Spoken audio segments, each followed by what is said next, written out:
Breaking NFL news from ESPN's Adam Schefter has us with a new trade candidate for the Cleveland Browns. We're going to talk about it, and so I welcome everybody into the Browns Report by Chat Sports. I'm your host, Joey O'Donohue, and I'm excited for this because I'm excited when we can talk about Cleveland potentially getting some good players on the roster for next year. So let's make a deal, a trade with the audience, if you will, before we talk about a Browns trade rumor. And that is, if you guys hit that subscribe button, I'll receive your free support to create more content, and I'll give you guys Browns content every day, all year long. It is always here for you if you want it, and so all I ask for is your free support to keep doing it. Hit the subscribe button if you're a Cleveland Browns fan. I appreciate you all that tune into the channel and are real ones of the Browns Report.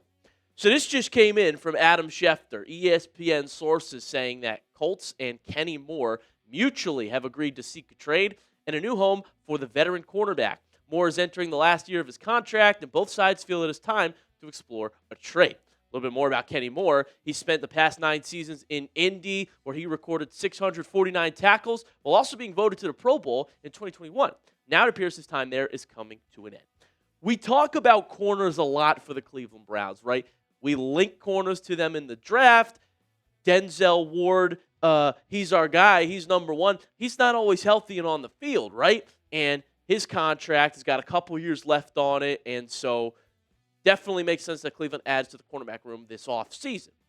I wonder if getting Kenny Moore could allow the Browns to make do with what they have in the room this year, and it would still be a pretty solid room. Tyson Campbell looked pretty good last year, but you need a slot corner, and that is exactly what Kenny Moore is. And so adding him to that room makes sense from a talent standpoint for the Cleveland Browns. I don't know necessarily if it fits where they are right now as a team. You know, a corner that's 30 years old, probably on a one-year deal, probably looking to go more to a contender.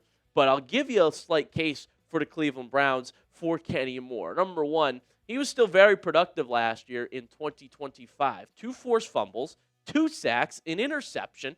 He's versatile in that sense. Like, he does it all right? That's why he was a Pro Bowler at one point, is Kenny Moore. But because of his age and contract, he would actually be pretty cheap to acquire. And so here's why I think the Cleveland Browns might at least call about him. It could allow the Browns to delay drafting a corner, right? You've still got Denzel Ward for a couple years. You've got Tyson Campbell on an extension. And so a quick 1-year stopgap for Kenny Moore, who will give you solid, productive slot corner play, would allow the Browns to then draft more offensive linemen, more wide receivers, an edge who they desperately need after A.J. Epenesa's physical didn't look too good, and the Cleveland Browns did not complete that signing. Linebacker, safety, heck, why not? Other defensive positions, you know, this draft, a lot of the talent is in day 1, day 2. And so if you have to use one of those picks on a corner, well, you might miss out on getting a tackle and a guard, 2 wide receivers, right? Whatever the case may be. And so that's why I bring this rumor up for the Cleveland Browns. We talk about them drafting a corner a lot.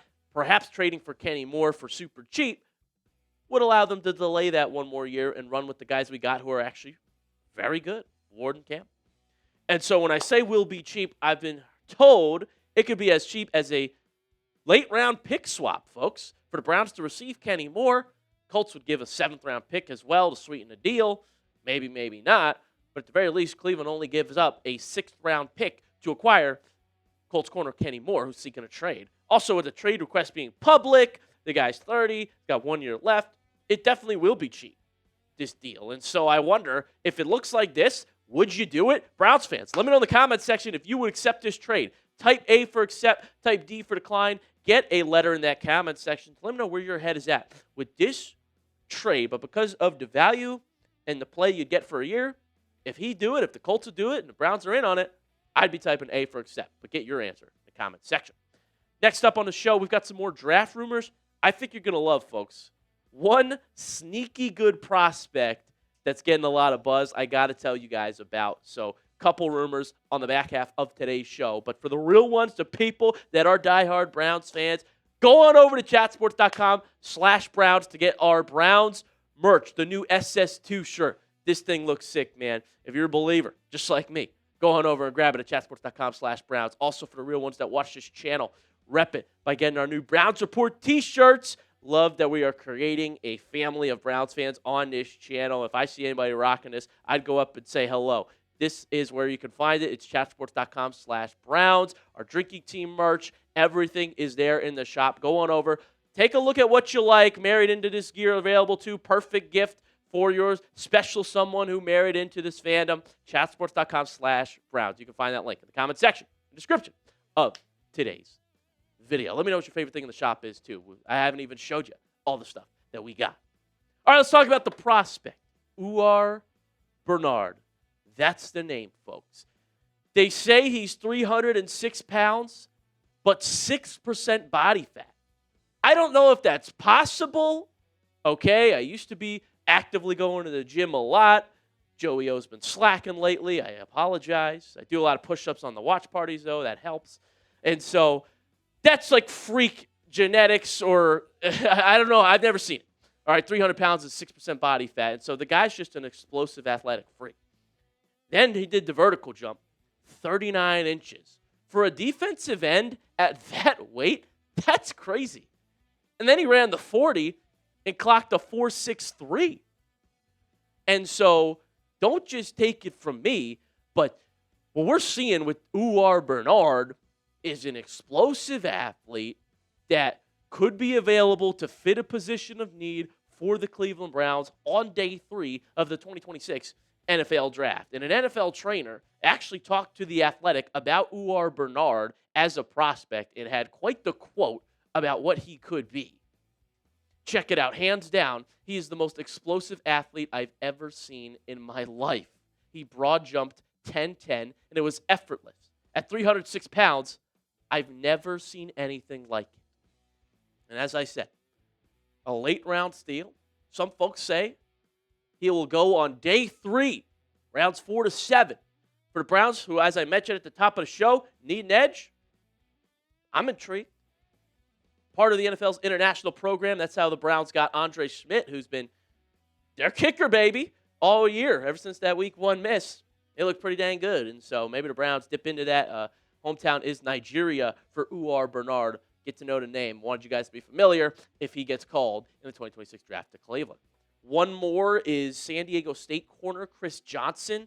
The buzz, as we talk about corners on today's show, is like no other lately for Johnson. Check this out from ESPN's Jordan Reed. He's heard similar. Will add, wouldn't be surprised to see Chris Johnson as the 3rd corner off the board behind Jermod McCoy and Mansour Delane. He's got a lot of fans in NFL circles, so the buzz is going crazy. He might even slip into the 1st round, folks.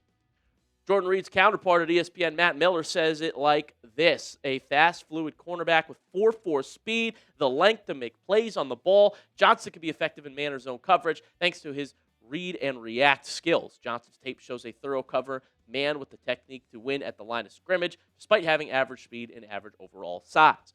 A man corner like that with length sounds perfect for the system the Browns are going to continue to run after Jim Schwartz's departure and Mike Rutenberg's hire. You can see his RAS score on your screen right now, that 4.440 I talked about. The vertical is pretty high as well. He's athletic. They say a little undersized as a corner, but man, does he make up for that on film. And so he's getting a lot of buzz. If Cleveland doesn't make the trade, we talk about it on the top of the show, and they want to go corner early, this is an option that's been rising. I am curious your opinion in the comments section about this. What do you think the first defensive position the Browns draft will be? We know wide receiver, offensive line, offense, got to be the focus, right? In the 1st round. What's the first defensive position they draft? Is it edge? Is it corner? Is it linebacker? Comment down below the first defensive position you think Cleveland targets. And that's going to do it for this morning's edition of the Browns Report. Thank you guys so much for tuning into the show. Hit that subscribe button for free. As I said, if you want daily Browns content. I've been your host, Joey O'Donohue, and I'll see you guys later today with another Browns video.